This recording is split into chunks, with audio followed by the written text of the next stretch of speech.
নমস্কাৰ ছাত্ৰ ছাত্ৰীসকল। আজি আমি ষষ্ঠ শ্ৰেণীৰ ৩ নম্বৰ পাঠটো পঢ়িবলৈ আৰম্ভ কৰিছোঁ। পাঠটো হৈছে মেৰুণ্ড ছুইছ ফেমিলি। তাৰমানে মেৰুণ্ড মানে কোনোবা এটা নিৰ্জন দ্বীপত বন্দী হৈ থকা বা থাকি যোৱা, হেৰাই যোৱা। তো ইয়াত পাঠবিলাকত চোৱা, মেৰুণ্ড শব্দটোৰে অৰ্থ হ'ল কোনোবা এটা নিঃসংগ দ্বীপত বন্দী হোৱা, মেৰুণ্ড। ছুইছ ফেমিলি মানে ছুইজাৰলেণ্ডৰ পৰিয়ালটো, এই দুটা কথাটো আছে। তাৰপিছত তলৰ বক্সত চোৱা কি লিখা আছে, there was a family in Switzerland. ছুইজাৰলেণ্ডৰ এটা পৰিয়াল আছিল।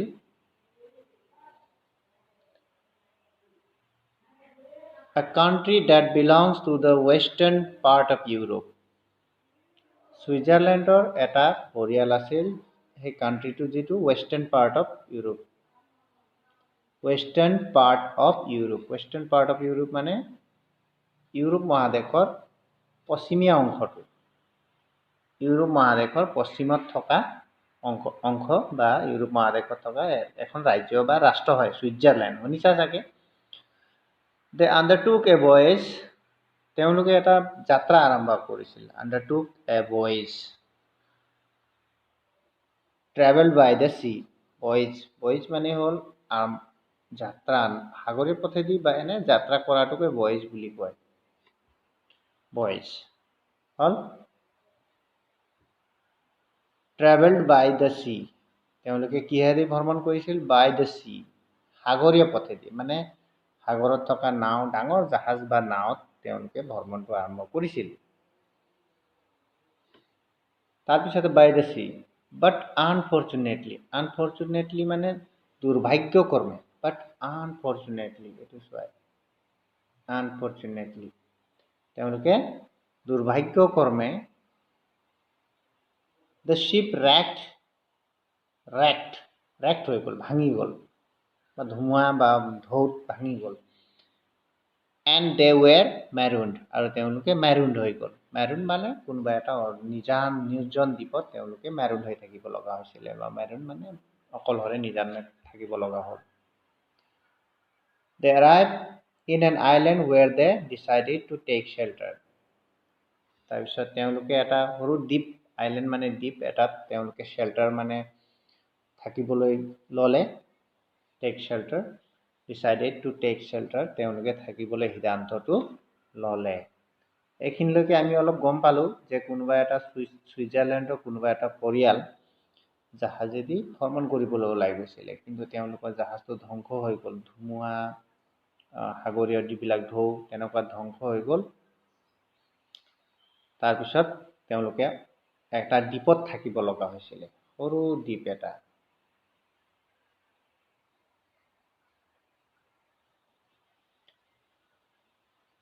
ইয়াৰ পৰা এতিয়া on the first day of the night we slept on grass under the trees.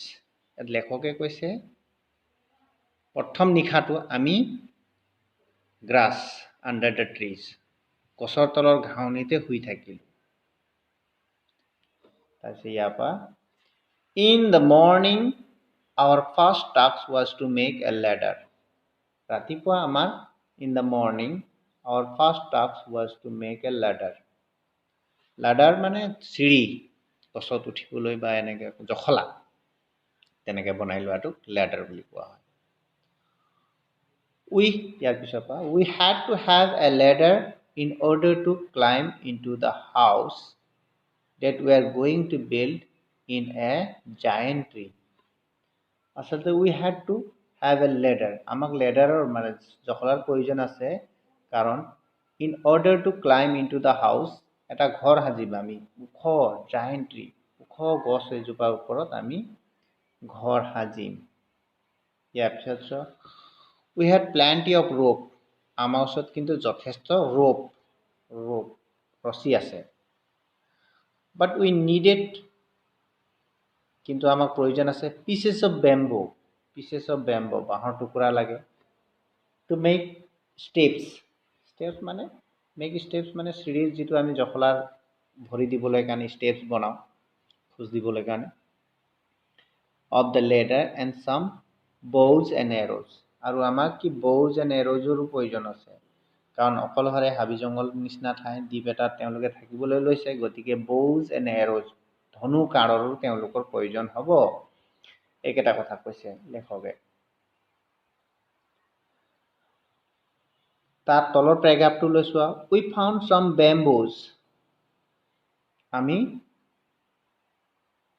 অলপ কি bamboos পালো বাঁহ পালো ইয়াৰ পৰা we found some bamboos growing by the river at some distance from the wood আমি পালো অলপমান বাঁহ পালো অলপমান by the river দ্বীপটোৰ মাজতে থকা কোনোবা এটা নদী কিনাৰত some distance from the wood হাবিখনৰ পৰা বেছি দূৰতো নহয় we cut the pieces we needed and bound them together in a bundle আৰু হিয়তক আমি কি কাটিলো আমাৰ প্ৰয়োজনীয়খিনি কাটিলো bound them together মানে একেলগে বান্ধি লোৱা মুঠা কৰিলো বান্ধি লোৱা in a bundle to carry back to the wood সেইখিনি লৈ আমি হাবিখনলৈ সোমাই যাম এইখিনি কি হ'ল on the other way সিফালে on the other way সিফালে Ernst carried the bundle Ernst ল'ৰাৰ নাম হয় এইটো তেওঁলোকৰ যিকেইজন হেৰাইছে তাৰ মাজৰ এজনৰ নাম Ernst carried the bundle while Fritz and I held the guns ready আৰু আমি Fritz আৰু মই held our guns ready আমাৰ বন্দুক সাজু ৰাখিলো for we never knew যিহেতু আমি নেজানোৱে what wild animals কি বনৰীয়া জন্তু we would meet আমি কি বনৰীয়া জন্তু লগ পাই যাওঁ our brave dog Flora কুকুৰটোৰ নাম Flora আমাৰ সাহসী এটা কুকুৰ আছে Flora walk in front of us আমাৰ সন্মুখত খোজকাঢ়ি আছে সি তেওঁলোকে চিৰি বনাবৰ কাৰণে বাঁহ বিচাৰি গ'ল বাঁহ কাটিলে তাৰপিছত এজনে আৰ্নছ বোলাজনে হেৰি কৰিয়ালে বাঁহৰ বান্ডেলটো কৰোৱালে বুজাটো ফ্ৰিজ আৰু এই লেখকজন যিজনে কথা কৈ আছে লেখকজনে কি কৰিলে বন্দুক টুৱাই থাকিলে মানে কিবা বনৰীয়া জন্তু আহিব পাৰে সেইকাৰণে তেওঁলোকে বন্দুক টুৱাই আছে আৰু তেওঁলোকে ফ্লোৰা নামৰ কুকুৰটোৰ কথা শুনিলা ফ্লোৰা নামৰ কুকুৰটোৱে কি কৰিছে তেওঁলোকে আগে গৈছে সন্মুখত Suddenly Flora jumped into the bushes yes sir Suddenly Flora jumped into some bushes হঠাতে ফ্লোৰাই কিছুমান জুপুৱাৰ ওপৰত দেখি জুপুৱাবিলাকক দেখি এক্সাইটেডলি বাৰ্কিং কৰিলে এক্সাইটেডলি মানে আগ্ৰহেৰে বা কিবা এটা দেখি বাৰ্কিং মানে ভুকিব আৰম্ভ কৰিলে Immediately a flock of flamingos flew out হঠাতে এজাক ফ্লেমিংগো উৰি গ'ল ফ্লেমিংগো এক প্ৰকাৰ সাগৰীয় চৰাই ই মাছ খায় আৰু ই বগলীৰ দৰে দেখাত কিন্তু বগলীটো বহুত ডাঙৰ দীঘল ভৰি থাকে মই ফ্লেমিংগোৰ পিকচাৰ তোমালোকক পঠিয়াই দিম পিছলৈ তাৰপিছত চোৱা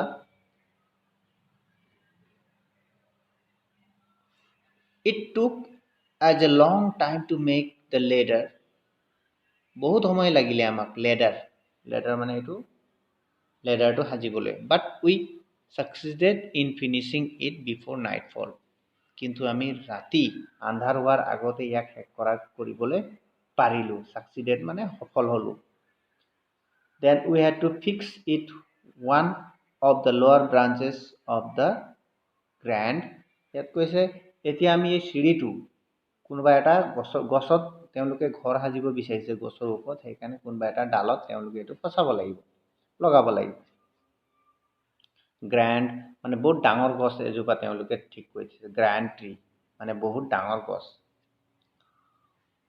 we did it by shooting an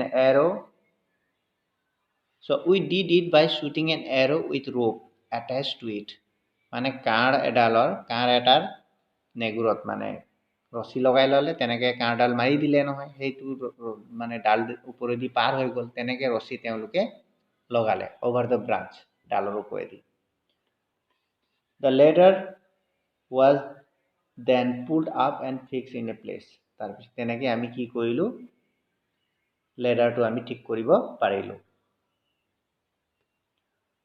তাৰ পিছৰ পেৰাগ্ৰাফটোত আৰম্ভ হ'ব, It took us several days. It took us several days. It took us several days to make house in the tree. The younger boys, ডাঙৰ ল'ৰাবিলাকে, helped by searching for planks and on the seashore.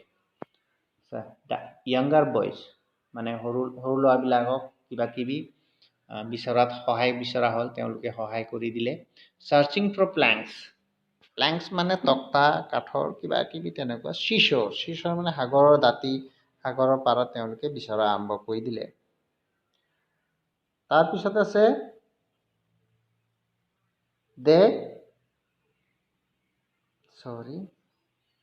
they needed this on the backs of they loaded এইটো তেওঁলোকে loaded কৰিলে। They loaded this on the backs of the cow and the donkey and brought them to us.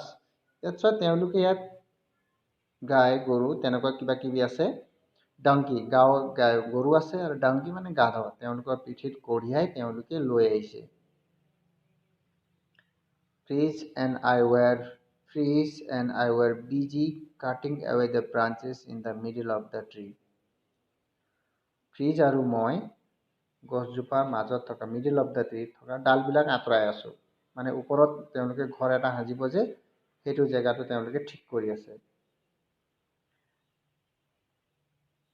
তাৰপিছত middle of the tree এইখিনি পৰা চাম, এইখিনি পৰা চোৱা, এইখিনি পৰা। Then we nailed down some planks and made a floor with a wooden fence around it. তাৰপিছত আমি তাৰ ওপৰতে, গছৰ ওপৰতে আমি এটা some planks, nail down মানে গজাল মাৰিলোঁ, some planks মানে কিছুমান তক্তা, and made a floor, এটা ফ্লোৰ মানে এটা মজিয়া নিচিনা বনালোঁ, with a wooden fence around it, কাঠৰ দুৱাৰ দি, মানে চৌপাশে কাঠৰ বেৰ দিয়া। We hung 6 hammocks on to some higher branches. আমি 6টা hammocks এটা এবিধ বস্তু, এইটো on the some higher branches, ওপৰ আৰু কিছুমান ৰছী আমি বান্ধিলোঁ যাতে আমাৰ সুবিধা হয়, ৰছী জাতীয়। Finally, অৱশেষত, we covered the branches above us with sailcloth to make a roof. অৱশেষত আমি covered the branches above us, আমাৰ যিখন চাং বনালোঁ ন, এইটো চাং যিটো বনালোঁ, তাৰ ওপৰত sailcloth মানে বৰ ডাঠ কাপোৰ থাকে, এইটো জাহাজবিলাকত যে নদীত চলা ডাঙৰ ডাঙৰ জাহাজবিলাকৰ পাল তৰা, সেই তিৰপাল নিচিনা থাকে, এইটো এক প্ৰকাৰে তিৰপাল বুলি ক'ব পাৰা, sailcloth, তিৰপালৰ দৰে। মেক এ ৰুফ মানে তেওঁলোকৰ পানী বা ওপৰৰ পৰা একো নপৰিবৰ কাৰণে ছাল হিচাপে তেওঁলোকে এইটো বনাই ল'লে। Later on, তাৰপিছত, I intended to make a wooden roof. পিছত কিন্তু মই এটা উডেন ৰুফ, কাঠৰ ছাল এখন বনাম বুলি ভাবিছিলোঁ। তো ইয়াত দেখা গ'ল যে তেওঁলোকে গছজোপাৰ ওপৰতে এটা চাং বনাই ল'লে, আৰু চাংটোৰ ওপৰতে ধুনীয়াকৈ তক্তাৰে তেওঁলোকে চাং বনাই ল'লে, বাউণ্ডেৰীও বনাই ল'লে, আৰু ওপৰত আৰু কেইটামান ওলমাই ল'লে বস্তু কিছুমান, আৰু ছালখন বনাবলৈ কাৰণে তেওঁলোকে sailcloth যিটো জাহাজৰ পাল তৰা, যিবিলাক তিৰপালৰ দৰে কাপোৰ থাকে, সেই কাপোৰটোৰ ওপৰত দি তেওঁলোকে ছালখন তৈয়াৰ কৰিলে। The sailcloth which made the roof also formed 2 walls of the house. এতিয়া sailclothটো কেনেকুৱা, sailclothটো তেওঁলোকে দি দিলে যেতিয়া, তো ঘৰখনৰ 2টা ৱালৰ দৰে কাম কৰিলে, এনেকৈ বনাই দিলে, আৰু মানে এনেকৈ বনাই দিলে যি হয়, এইটোতো দুইফালৰতো ৱালেই হৈ গ'ল, এইটো পৰ্চন আৰু এইটো পৰ্চনটো ৱালেই হৈ গ'ল, দেখিলা। তো তেনেকৈ তেওঁলোকে এইটো কৰি ল'লে, মানে তিৰপালেৰে যদি আমি দুইফালে দি দিওঁ, দুইফালেতো ৱালৰ কাম কৰিয়ে যায়, আৰু দুইফালে বন্ধ কৰা যায়। তাৰপিছত দেখিলে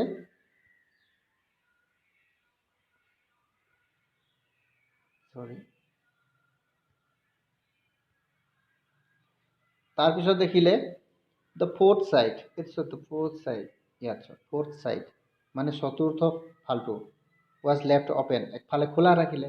It gave a beautiful view over the seas to the ocean. হল ইয়াত মই থাৰ্ড চাইডৰ কথাটো পাহৰি গ'লো. থাৰ্ড চাইড ৱাল মানে দুইফালেতো তিৰপাল পৰি আছে, একফালে ডাঙৰ গছজোপা আছে, আৰু চতুৰ্থ ফালটো যিটো সাগৰৰ ফালে নদীৰ ফালে মুখ কৰি আছে সেইখন তেওঁলোকে মুকলি দিলে. It gave a beautiful view over the tree to the ocean. সেইটো অ'চেনক তেওঁলোকে চাবলৈ ধুনীয়া এটা ভিউ পাইছে, তাৰ পৰা দৃশ্য এটা ধুনীয়াকৈ চাব পৰা অৱস্থাত আছে. সেইকাৰণে তেওঁলোকে ঘৰটোৰ এই চতুৰ্থ ফালটো তেওঁলোকে মুকলি ৰাখিলে. তাৰপিছত বিচাইড অল দিছ, এইখিনিৰ উপৰিও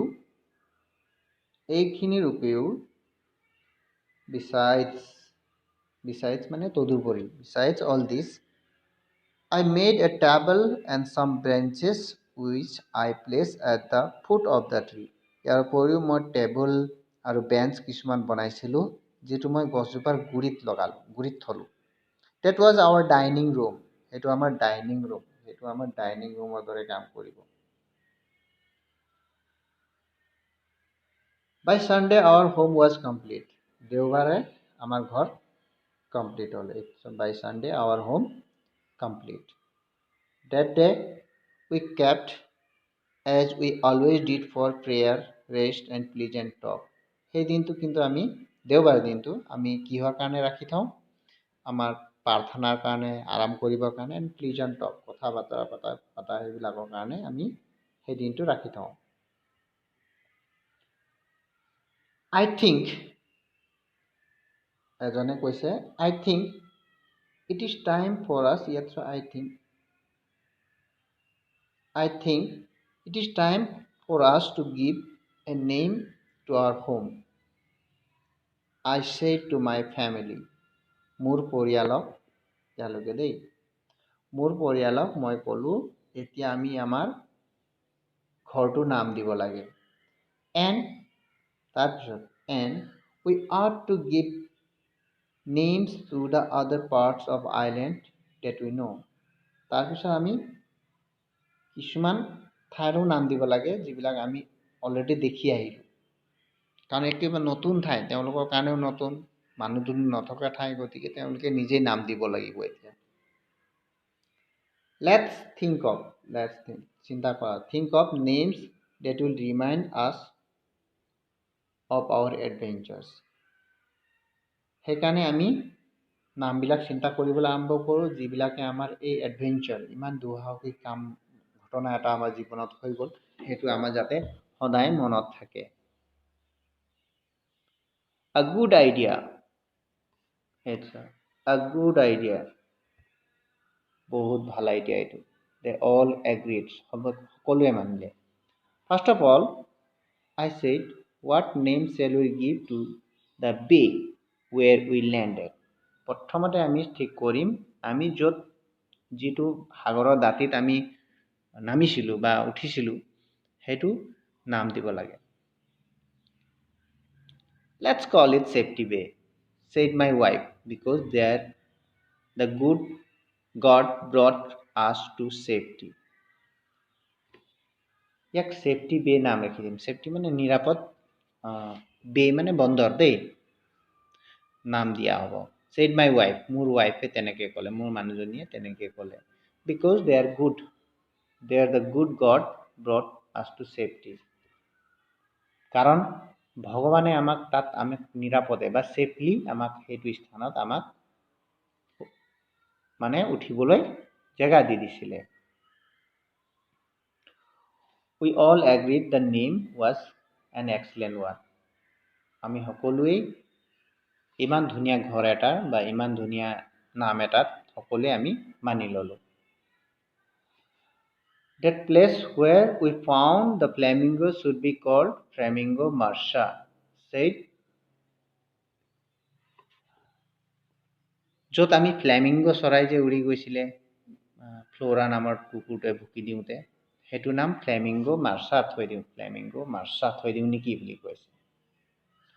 said once again we all agreed. Ernst এইটো নামটো দিছিলে আৰু আমি সকলোৱে এই নামটো হ'ব বুলি ক'লোঁ চোৱা নামবিলাক কেনেকৈ ৰাখি গৈছে মনত ৰাখিবা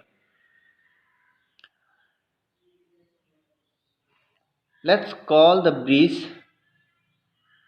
ফেমিলি ব্ৰিজ তাতে এটা দলঙৰ কথা কৈছে দলঙৰ দৰে যিটো প্ৰাকৃতিকভাৱে বনি আছে let's call the bridge family bridge যি দলঙৰ ওপৰেদি আমি পাৰ হৈ গৈছিলোঁ তাৰ নাম ফেমিলি ব্ৰিজ নাম থৈ দিওঁ my wife suggested because all the family members help to make it কাৰণ সকলো পৰিয়ালৰ মানুহে ইয়াক বনাবলৈ আমি চেষ্টা কৰিছিলোঁ সহায় কৰিছিলোঁ এই দলংখনৰ নাম ফেমিলি ব্ৰিজ বুলি থৈ দিয়া যাওক হ'ল এইখিনিলৈকে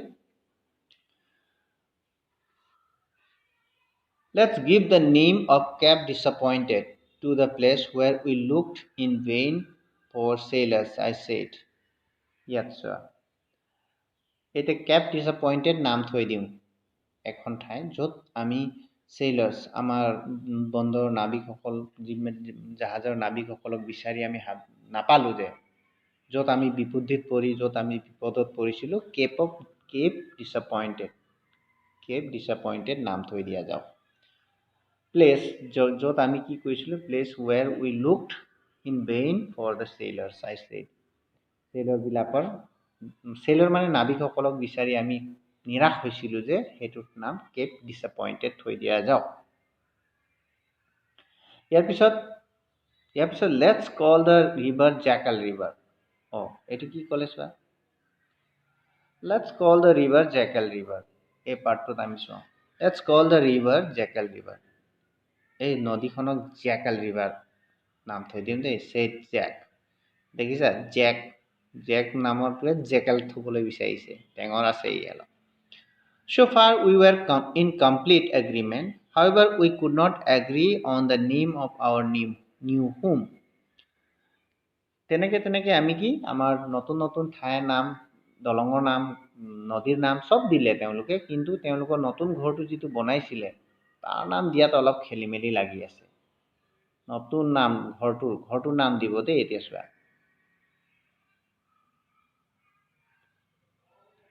What about Tree Castle or Fig Town?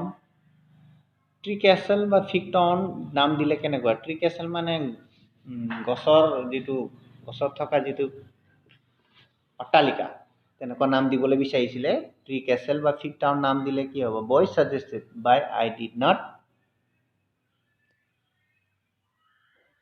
ইয়াত চাওক ল'ৰাবিলাকে সেইটো I did not take either names Call it Eagle's Nest said Freeze ক'লে Eagle's Nest ঈগল চৰাইৰ বাহ এনেকুৱা নাম থৈ দিম নেকি ঈগল মানে বৰ সাহসী চৰাই তাৰ নাম থৈ দিম নেকি Our house is more like a nest than a castle or a town. The eagle is kings of bird and we are like kings here. ফ্ৰিজে এইটো বুজাইছে আমাৰ ঘৰটো কেচেল বা হেৰিতকৈ বহুত উন্নত আৰু ঈগল হ'ল আটাইবোৰ চৰাইৰ মাজত সি বলৱান বা ৰজা গতিকে আমি ইয়াত কিং হৈ আছোঁ তাৰ দৰে আমি সকলোতকৈ বলৱান হৈ আছোঁ লেখকে কৈছে কি We are not kings yet. আমি ইয়াত কিংছ নহয় দেই বুলি কৈছে We are not kings yet. এতিয়াও আমি ৰজা নহয় ইয়াত I told him. লেখকে ক'লে মই তেওঁক ক'লোঁ Let's call it Falcon's Nest. Falcon এক প্ৰকাৰ তেনেকুৱা চিকাৰী চৰাই এইটো চিলনী শগুন তেনেকুৱা জাতীয় এটা চিকাৰী চৰাই And I hope that you all are brave as falcon. আৰু মই আশা ৰাখিছোঁ and I hope that you all are brave as brave as falcons. Falcon চৰাইটোৰ দৰেই সাহসী তোমালোকে সেইকাৰণে মই সেই নামটো ৰাখিবলৈ বিচাৰিছোঁ Yes, the boys cried out.